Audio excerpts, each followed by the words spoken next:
नमस्ते बच्चों। चौथे पाठ के दूसरे लेक्चर में आप सभी का स्वागत है।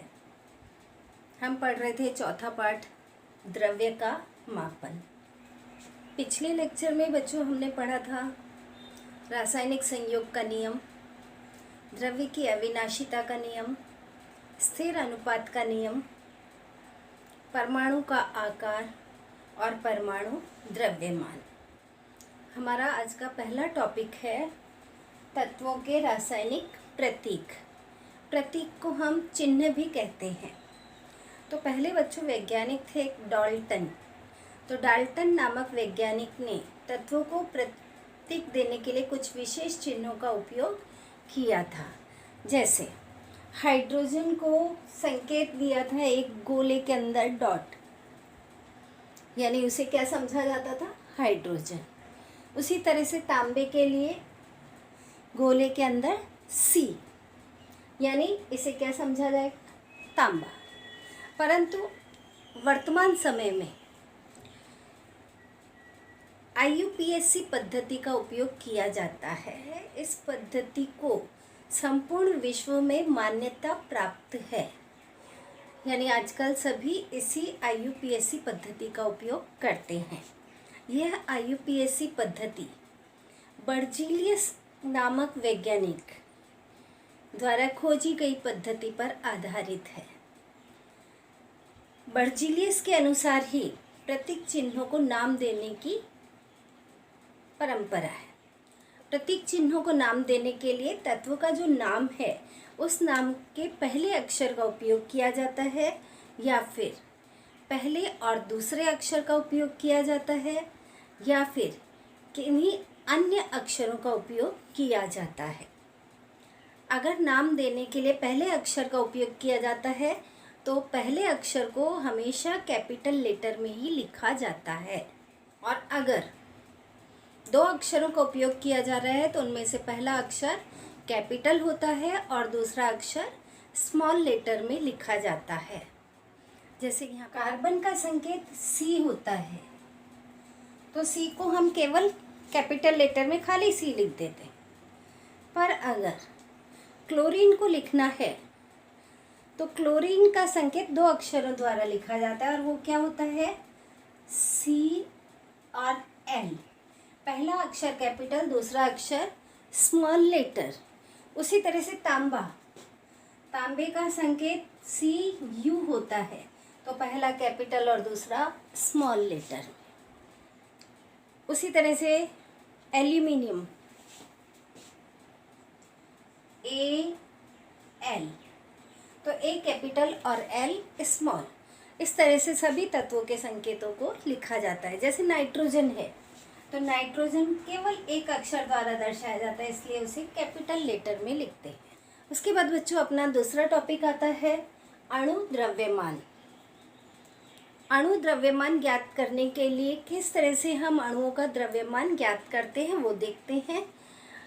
अणु द्रव्यमान ज्ञात करने के लिए हमें सबसे पहले परमाणु द्रव्यमान ज्ञात होना आवश्यक है, और साथ ही साथ उस अणु का सूत्र भी हमें मालूम होना चाहिए, तब हम अणु द्रव्यमान ज्ञात कर सकते हैं। जैसे यहाँ पे हम ज्ञात कर रहे हैं पानी का, और पानी का सूत्र क्या होता है? H2O। इसका हम क्या ज्ञात कर रहे हैं? अणु द्रव्यमान। तो अणु द्रव्यमान ज्ञात करने के लिए ये एक सारणी बनाई हुई है। पहला कॉलम है अणु, दूसरा घटक तत्व, तीसरा परमाणु द्रव्यमान, और परमाणु द्रव्यमान को हम किस इकाई में दर्शाते हैं? डाल्टन। और डाल्टन का ये प्रतीक चिन्ह है U।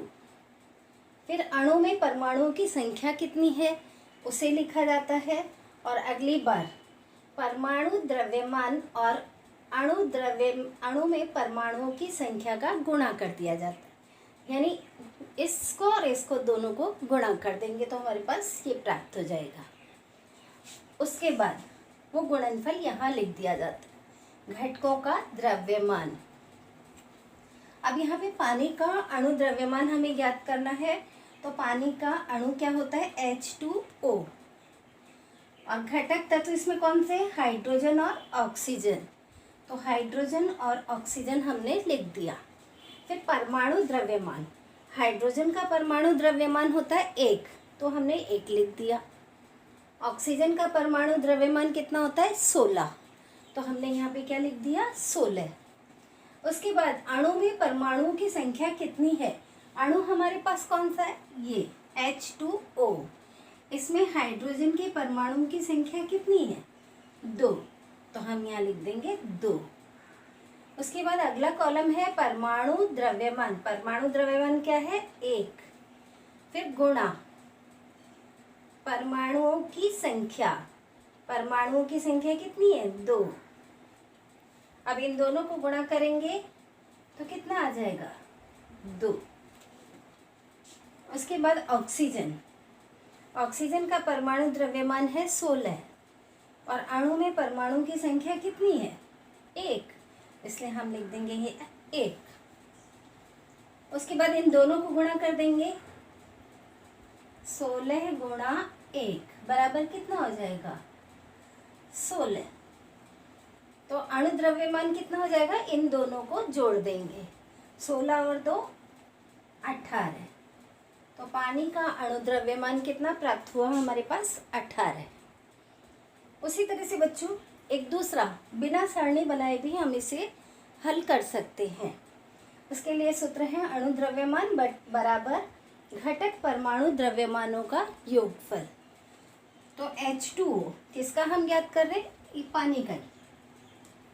H2O का अणु द्रव्यमान बराबर हाइड्रोजन का परमाणु द्रव्यमान गुणा 2, 2 क्यों, क्योंकि परमाणुओं की संख्या है, प्लस ऑक्सीजन का परमाणु द्रव्यमान गुणा 1, हाइड्रोजन का परमाणु द्रव्यमान 1, फिर गुणा 2, फिर प्लस ऑक्सीजन का परमाणु द्रव्यमान कितना है 16 और गुणा 1, कितना हो गया 2 एकम 2 प्लस 16 एकम 16, दोनों को जोड़ देंगे तो कितना आ गया 18।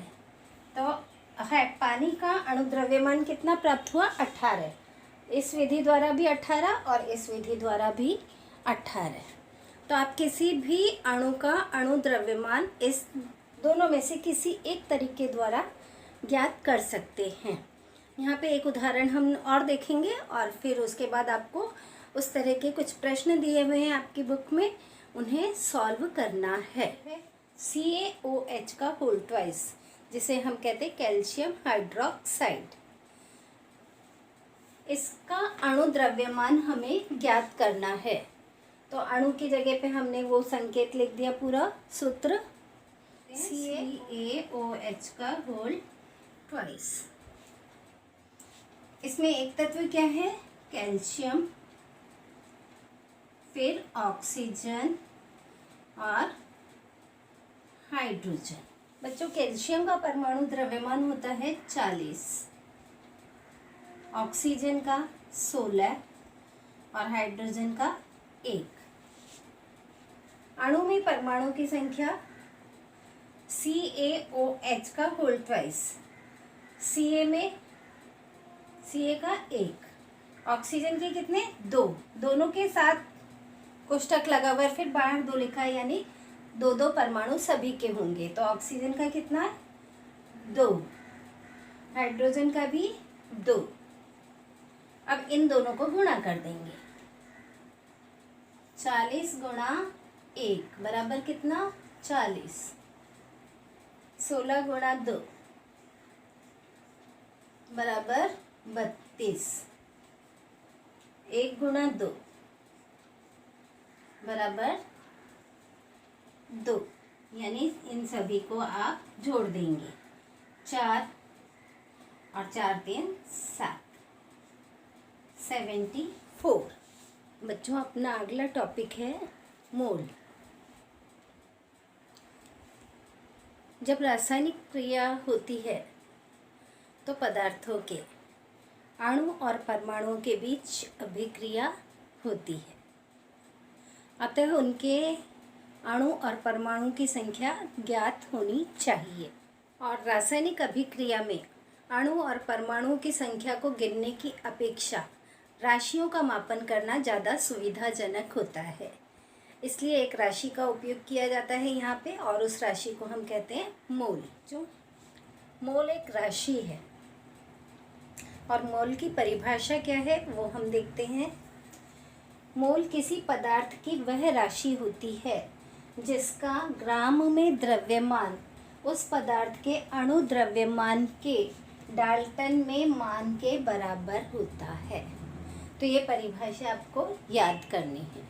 और मोल के लिए एक सूत्र है, और ये सूत्र क्या है उसे देखते हैं। पदार्थ के मोलों की संख्या, मोल के लिए हम संख्या है इसलिए संकेत n का उपयोग करते हैं। तो पदार्थ के मोलों की संख्या बराबर पदार्थ का ग्राम में द्रव्यमान बटे पदार्थ का अणु द्रव्यमान। अणु द्रव्यमान ज्ञात करना भी आपने सीखा, और ग्राम में द्रव्यमान जो है वो दिया रहता है। अभी बताऊंगी तो आपको समझ में आ जाएगा। अब जैसे ऑक्सीजन, ये किसका संकेत है? ऑक्सीजन गैस का। ऑक्सीजन का अणु द्रव्यमान होता है 32। ऑक्सीजन के एक परमाणु का भार होता है 16, तो 2 परमाणु का भार कितना होगा? 32। तो ऑक्सीजन का अणु द्रव्यमान कितना हुआ? 32। तो 32 ग्राम ऑक्सीजन अर्थात 1 मोल ऑक्सीजन। उसी तरह से पानी का अणु द्रव्यमान अभी हमने ज्ञात किया, कितना निकला था? 18। तो 18 ग्राम पानी अर्थात 1 मोल पानी, 1 मोल H2O। उसी तरह से 44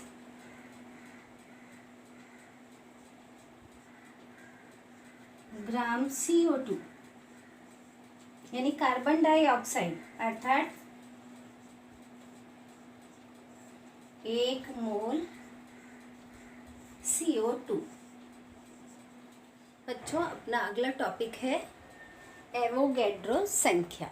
किसी भी पदार्थ के 1 मोल में अणुओं की संख्या निश्चित होती है। एवोगैड्रो नामक इटालियन वैज्ञानिक ने इस बारे में बहुत सारे अनुसंधान किए, और उन्होंने इस संख्या का एक विशेष मान प्राप्त किया। इसलिए उनके सम्मान में इस मान को एवोगैड्रो संख्या कहा जाता है।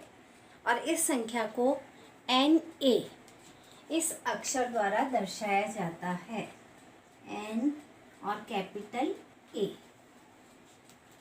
इसे क्या कहते हैं? एवोगैड्रो संख्या। तो एवोगैड्रो संख्या का मान कितना होता है?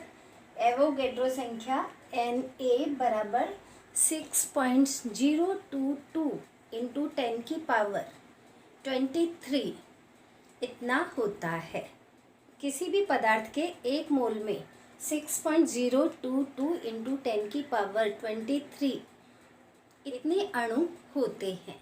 1 मोल को बच्चों हम इस तरह से समझ सकते हैं, जिस तरह से आप केला खरीदते हैं तो दर्जन में अगर खरीदा तो 1 दर्जन का मतलब क्या होता है? यानी 12 केले। तो 1 दर्जन बोला तो हम क्या समझते हैं? 12। शतक, सेंचुरी, क्रिकेट में जैसे शतक लगाते हैं, कितने रन बने, तो शतक का मतलब है 100।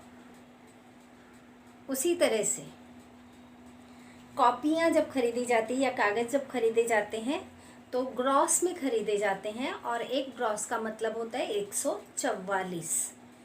सेम उसी तरह से 1 मोल का मतलब है 6.022 गुणा 10 की घाते 23 अणु। तो यहाँ पे देखेंगे 1 दर्जन यानी 12, 1 शतक यानी 100, 1 ग्रॉस यानी 144। उसी तरह से 1 मोल बराबर 6.022 गुणा 10 की घाते 23।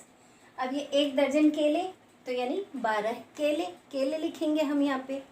उसी तरह से 1 शतक रनों का शतक है तो यहाँ पे रन लिखेंगे। कॉपियाँ हैं एक ग्रॉस कॉपी यानी 144 कॉपी। तो इस तरह से हम मोल को समझ सकते हैं। एक बच्चों यहाँ पे एक उदाहरण देखते हैं। 66 ग्राम कार्बन डाइऑक्साइड में कितने अणु होंगे, ये प्रश्न है। तो अब हम इसे हल कर रहे हैं। यहाँ पे हल, तो कार्बन डाइऑक्साइड का सबसे पहले आपको क्या ज्ञात करना है, अणु द्रव्यमान। अणु द्रव्यमान कैसे ज्ञात करते हैं वो भी मैंने बताया थोड़ी देर पहले। कार्बन का परमाणु द्रव्यमान, ऑक्सीजन का परमाणु द्रव्यमान और उनके परमाणु की संख्या के साथ उनका गुणा कर देंगे। तो कार्बन का परमाणु द्रव्यमान होता है 12 और कार्बन का एक ही परमाणु है इसलिए 12 रहेगा, प्लस ऑक्सीजन का परमाणु द्रव्यमान होता है 16, उस 16 को 2 से गुणा कर देंगे यानी 32 और जब दोनों को जोड़ेंगे तो कितना हो गया 44। तो कार्बन डाइऑक्साइड का अणु द्रव्यमान 44 है। उसके बाद है सूत्र, हमने अभी थोड़ी देर पहले पढ़ा, कार्बन डाइऑक्साइड की मोलों की संख्या बराबर कार्बन डाइऑक्साइड का ग्राम में द्रव्यमान बटे कार्बन डाइऑक्साइड का अणु द्रव्यमान। तो ग्राम में द्रव्यमान कितना दिया हुआ है 66 ग्राम। तो ग्राम में द्रव्यमान कहाँ लिख देंगे, यहाँ ऊपर 66, और अणु द्रव्यमान जो हमने अभी ये ज्ञात किया वो यहाँ लिख दिया। 22 से दोनों संख्या कट जाती है, 22 दूनी 44 और 22 दिया 66, तो 3/2 अर्थात 1.5 मोल। अब चूंकि आपको ये मालूम है अपने पास n बराबर, ये n बराबर कितना है 1.5 मोल, और 1 मोल कार्बन डाइऑक्साइड में अणुओं की संख्या कितनी होती है, एवोगैड्रो संख्या के बराबर, यानी 6.022 गुणा 10 की घाते 23 अणु होते हैं। तो 1.5 में कितने होंगे, तो 1.5 को इस संख्या से गुणा कर देंगे तो हमारे पास क्या उत्तर आएगा 9.330 गुणा 10 की घाते 23 अणु प्राप्त होंगे। तो इस तरह से बच्चों अणुओं की संख्या ज्ञात की जाती है। आज के लिए इतना ही, धन्यवाद।